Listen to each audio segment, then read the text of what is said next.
Is the property market super confusing at the moment? We've got all-time high million-dollar HDBs with almost 100 transactions in June.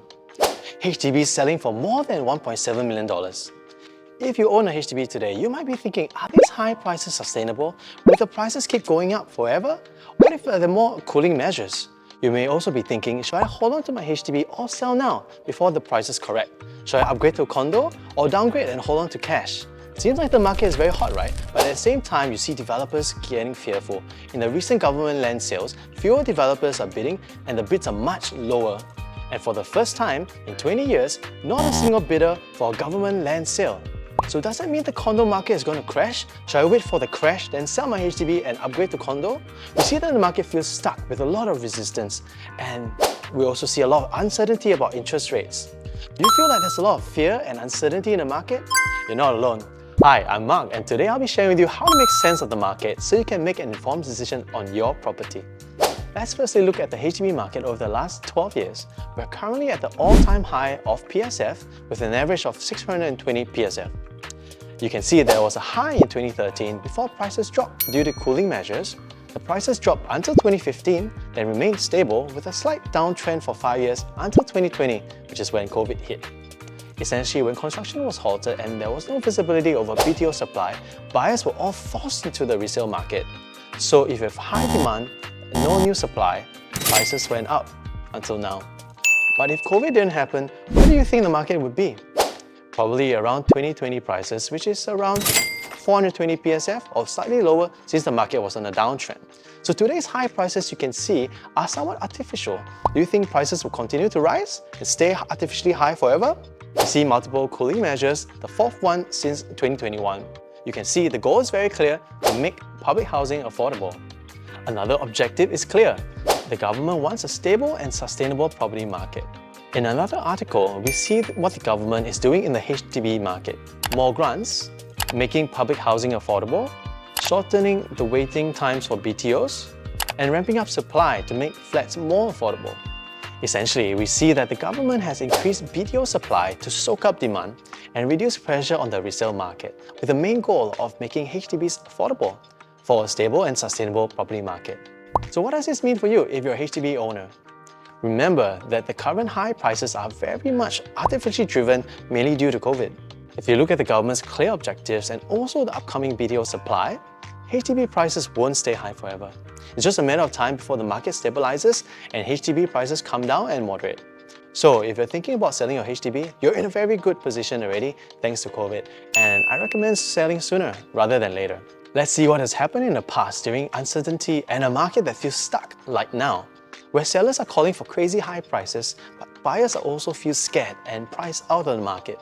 Here we see that at this Tampines HDB in 2013, the 4-room transactions were around 500,000. Then the next transaction was only in 2015, so that's a huge gap of more than 1 year of no transactions. The market was stuck, with buyers not willing to pay the asking prices of the sellers. So only in 2015 onwards, finally the sellers caved in and prices dropped to 400,000 and sellers lost the opportunity to sell 100k higher. Similarly in Punggol, the 5-room prices were close to 600k in 2012. Then for a whole 2 years, there were no transactions as the market was stuck. Finally, only when the prices dropped to 400k plus, then transactions started happening again, and sellers lost the chance to sell about 150k higher. One more example in Bukit Batok. In 2013, the 5-room prices were around 700k plus, but then we see that the prices moderated to 600k plus in 2017. So that's a full 100k less. Can you imagine how long it would take to save 100k? So right now, if you look at the market which feels stuck, with the cooling measures and the increased BTO supply, isn't it likely that the same thing will happen? But before you decide to sell, I think more importantly, you have to consider why you want to sell in the first place. The objective is very important. One thing that a lot of people forget about is their retirement planning. Most people say that they want to be comfortable in retirement, but they don't actually have a plan. So let's say you want to retire at 65 and have about 5k to spend every month because of inflation. From 65 until 95, that's 30 years. So 5k a month times 12 months is 60k yearly, and multiplied by 30 years, that is about 1.8 million total. So you need at least 1.8 million for retirement, and let's not even talk about holidays or cars or any luxuries like that. Right now, let's say that you have a HDB that's about 700k and you hold on to it until you're 65, then downgrade to a smaller flat of 500k. You cash out less than 200k, so you still need another 1.6 million for retirement. So where is this money coming from? Most of my clients say they want to be independent and not have to rely on the kids for money. But you know, saving 1.6 million is very hard for them. So how? So let me share with you one of the most important financial strategies you can make in your lifetime, which is asset progression. Let's say you decide to sell your 700k HDB, which is fully paid, and after fees, you should have net proceeds of about 680k. If you purchase a condo of 1.8 million, you can use this net proceeds to easily cover the 25% down payment. By the time you are 65, you will have a 1.8 million fully paid condo. Let's just say the condo didn't appreciate at all, and you still have a 1.8 million asset. If you decide to downgrade to a 500k HDB, you can cash out around 1.3 million. Isn't that so much closer to the 1.6 million that you need for a retirement?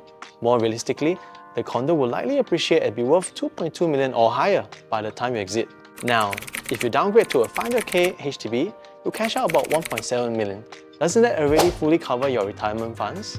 Very importantly, let's look at the condo market. Can you see that unlike the HDB market, it has steadily appreciated over the years?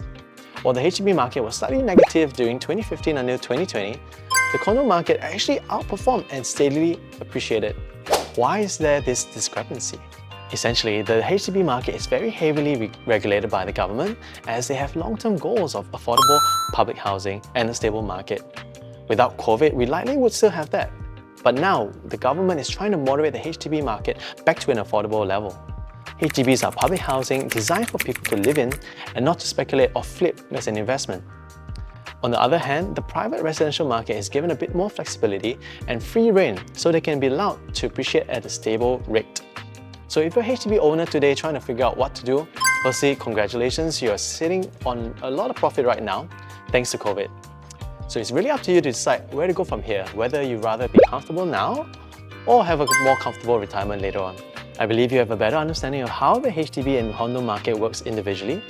If you want to build your assets and start on your asset progression journey, right now you can take advantage of the higher HDB prices and cash out before they drop, and upgrade into an asset that has a better chance of appreciating and giving you better profits for your retirement.